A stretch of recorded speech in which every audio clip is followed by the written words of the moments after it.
F'konferenza tal-aħbarijiet tnieda l-proċess ta' konsultazzjoni fuq it-tielet pjan ta' maniġjar tal-ilma f'Malta. Dan huwa proċess mitlub taħt id-Direttiva Ewropea dwar il-politika tal-ilma immexxi mill-Awtorità għall-Ambjent u r-Riżorsi. Il-Kap Eżekuttiv tal-Aġenzija tal-Enerġija u l-Ilma Manuel Sapjano spjega lan wara din il-konsultazzjoni. L-iskop tal-konsultazzjoni huwa illi nitkellmu man nies hemm barra u nagħmluhom isma'.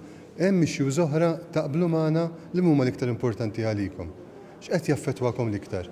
U bekk ikollok ukoll viżwal forsi differenti minn tagħna, però ħafna drabi importanti għax l-ilma jorqod il-ħajja dak li jkun. Il-Ministru għall-Enerġija u l-Ilma Michael Farrugia qal li f'dawn l-aħħar snin il-Gvern nieda investiment sinifikanti fis-settur tal-ilma fejn saru żviluppi importanti li qed itejbu l-operat tal-kooperazzjoni għas-servizzi tal-ilma u jiddiversifikaw is-sorsi ta' provvista tal-ilma. Semma wkoll il-proġett Tawit il-Qlejja u l-iżvilupp ta' sistemi avvanzati ta' monitoraġġ tal-ilma tal-pjan. Issa għal snin li ġejjin ħankun qegħdin nagħmlu proposti biex kien hemm distribuzzjoni aħjar tal-ilma, titjib tal-impjanti tal-produzzjoni tal-ilma, titjib tal-tisfija tad-dranaġġ u anka użu aħjar tal-underground water.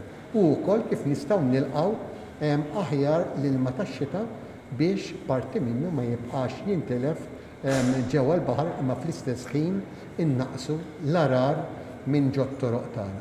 Min-naħa tiegħu il-Ministru għall-Ambjent Aron Farrugia saħaq li l-ilma għandu rwol ċentrali fl-ambjent u s-saħħa tal-ekosistemi. Niftakru wkoll li l-biodiversità u allura sosten tal-ilma huwa importanti għaliex meta jkollok skarsezza jkollok diversi speċi illi jew jintilfu jew inkella jispiċċaw darba l dejjem. Allura l-importanza illi għall-ewwel darba ħajkonna pjan holistiku fejn jidħol ilma kollu.